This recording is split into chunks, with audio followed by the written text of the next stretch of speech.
एक और बड़ा अहम इशू है जनाब, और आज हमें ज्वाइन कर रहे हैं डॉक्टर उस्मान अमीर साहब। और वो इशू ये है कि अक्सर हम देखते हैं कि बहुत जल्दी, चाहे वो छोटी उम्र हो, इनफैक्ट बच्चों के सर में भी सफ़ेद बाल बहुत जल्दी आना शुरू हो जाते हैं और अजीब अजीब मिथ्स भी उससे जुड़ी होती हैं। कुछ लोग कहते हैं जनाब कैल्शियम की बहुत कमी है, कुछ कहते हैं कुछ ख़ास डिफिशेंसी है जिसकी वजह से ये सफ़ेद बाल आना शुरू हो गए हैं, और कुछ के सर में बहुत ज़्यादा होते हैं।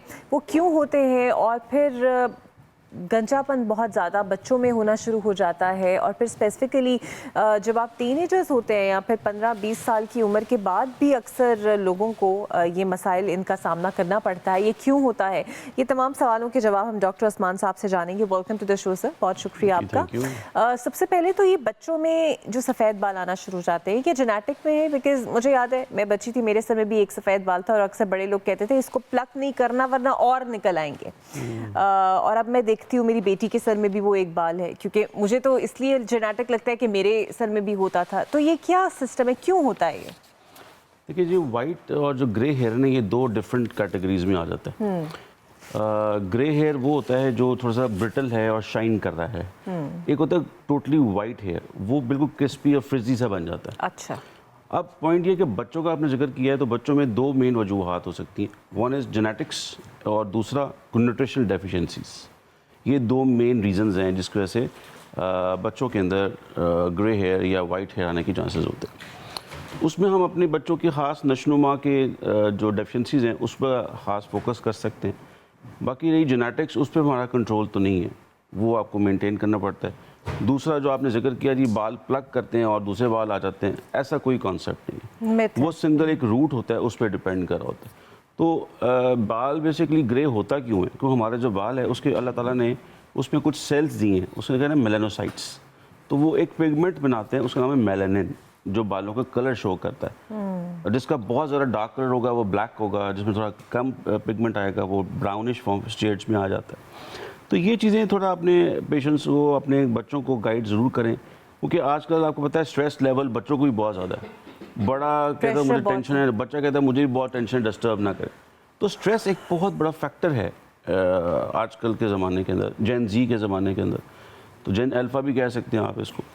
तो उसमें स्ट्रेस को रूल आउट करें और साथ न्यूट्रिशनल डेफिशिएंसीज को कवर करें, जिसमें सबसे इम्पॉर्टेंट, जैसे आपने जिक्र किया, कैल्शियम की डेफिशिएंसी। तो कैल्शियम का रोल बालों के ऊपर तो नहीं आता, अलबत्ता ये ज़रूर है कि विटामिन डी है, विटामिन B12 है, आयरन है, जिंक है, बायोटीन है। ये सारी चीज़ें अगर हम कवर करें in the form of food, तो हम बहुत चीज़ों को मैनेज कर सकते हैं। बिल्कुल सही। अच्छा, फिर स्पेसिफिक मौसम में आपके बाल गिरना बहुत ज़्यादा शुरू हो जाते हैं। जैसे बरसात का मौसम आता है तो बाल गिरना शुरू हो जाते हैं, कि यानी आप हाथ भी लगाएं तो आपके बाल हाथ में भी आते हैं। फिर उसके बाद गर्मी में बहुत ज़्यादा ये इशू होता है। इससे बचने का क्या तरीका है? कुछ स्पेसिफिक शैम्पूज़ या कोई स्पेशल हेयर केयर, या वो भी कुछ डेफिशिएंसी की तरफ इशारा करते हैं? अब ये जो जिक्र आपने किया ना, ये बेसिकली एनवायरमेंटल रिलेटेड चीज़ें हैं। तो एनवायरमेंटल रिलेटेड को हम जेनेटिक से या न्यूट्रिशन डेफिशिएंसी से तो लिंक नहीं कर सकते। अलबत्ता ये ज़रूर कह सकते हैं कि आपकी जो डेफिशिएंसीज है न्यूट्रिशनल, वो इसमें ऐड ऑन हो जाती है। फॉर एग्ज़ाम्पल, आप समर्स में बहुत ज़्यादा आउटिंग कर रहे हैं या घर पे रह रहे हैं, तो कभी कभी खाने को नहीं भी दिल कर रहा होता, या आपकी हाइड्रेशन लेवल पूरी नहीं है, तो उसका रोल तो प्ले होता है। दूसरा, जैसे बहुत आपने मिथ सुनी होगी कि जी धूप में बाल सफ़ेद किए जाते हैं। होता है, अल्ट्रा वायलेट रेज का इफ़ेक्ट है बालों के ऊपर।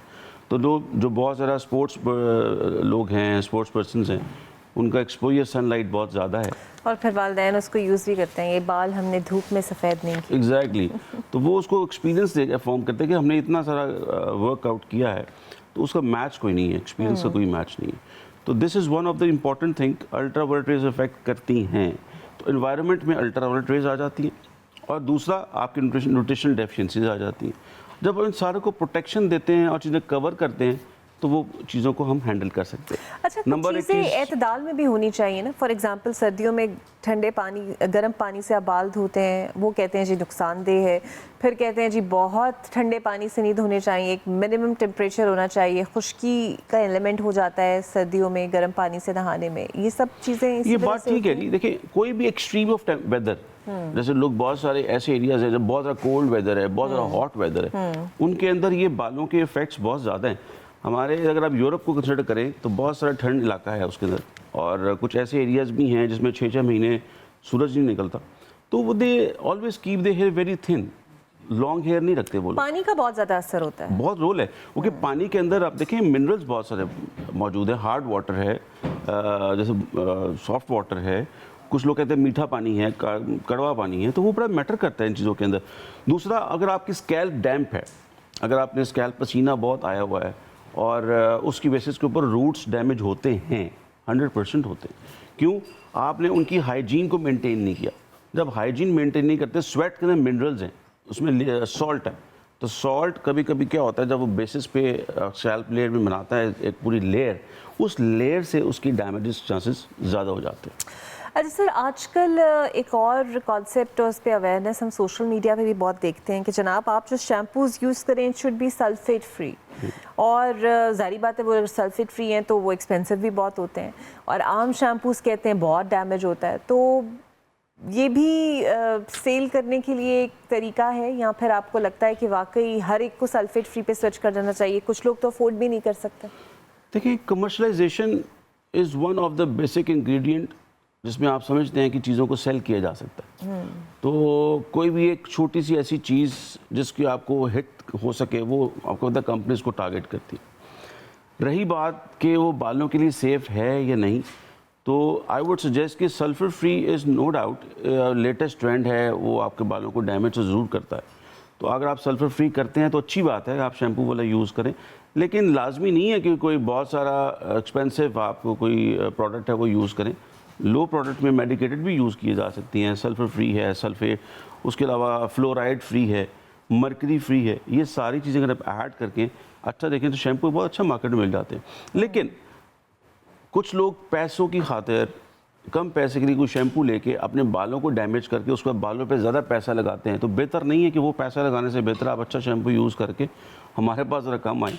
अच्छा, जो बीमारी आजकल एक बहुत ज़्यादा फैली हुई है एलोपेशिया, कि कहीं ना कहीं से बाल आपके कम होना शुरू हो जाते हैं और ये सिलसिला मुतवातर चलता ही रहता है, जिस पे अक्सर एस्थेटिक्स के डॉक्टर्स जो हैं वो रेकमेंड करते हैं कि आप पीआरपी करा लें उन जगहों पे, ताकि आपके हेयर नेचुरली ग्रो करना शुरू हो जाए, ये गंजपन ख़त्म हो जाए।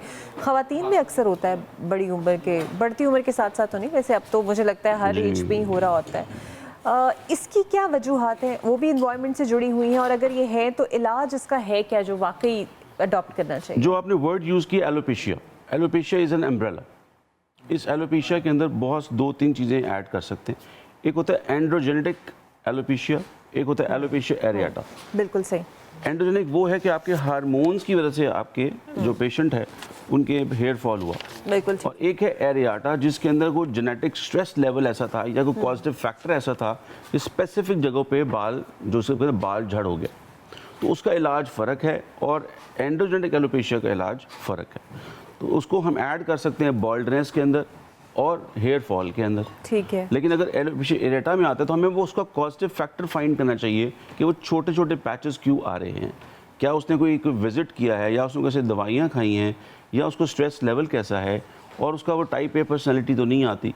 अगर ये सारे फैक्टर्स अकाउंट करें तो फिर हम उसको एनालाइज कर सकते हैं कि इस पेशेंट का ये फ्ला फैक्टर है, इसको रिलीज़ करें।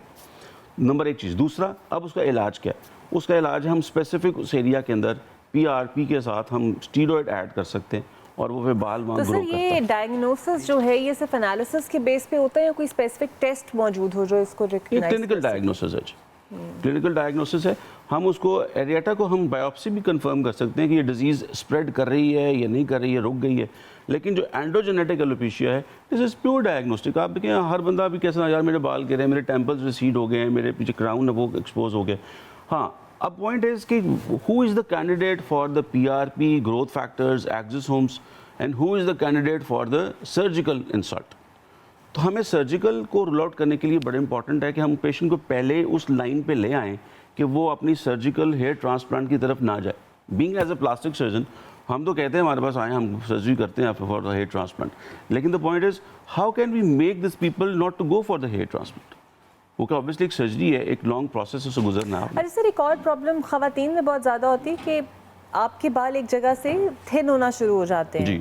फ्रंट से, जिसके ऊपर वो अक्सर फिर हेयर एक्सटेंशन पैचेस भी यूज़ कर लेती हैं, या फिर अक्सर मर्द हजरात को होता है तो वो टॉनिक, हेयर टॉनिक इस्तेमाल कर लेते हैं ताकि भरी भरी लुक आए, शेड्स लगा लेते हैं। ये भी इसी बीमारी का हिस्सा है या वो कुछ अलग है? इसमें every male and female has two hormones, one is testosterone and one is oestrogens. जी। जब बच्चा प्यूबर्टी में कन्वर्ट हो रहा होता है तो मेल्स में टेस्टोस्टेरोन लेवल राइज कर जाता है और फीमेल्स में ईस्ट्रोजन लेवल्स राइज कर जाते हैं। लेकिन कुछ ऐसे भी ऑप्शंस हैं कि अगर मेल्स में ईस्ट्रोजन लेवल कम है तो थोड़ा फेमिनिश इफेक्ट देता है, तो मेल्स में टेस्टोस्टेरोन लेवल ज़्यादा है, तो बहुत सारी फीमेल्स में टेस्टोस्टेरोन लेवल थोड़ा सा राइज होता है, हाई लेवल में होता है, तो उसकी वजह से बालों की thinning at the level of temples ज़्यादा हो सकते हैं।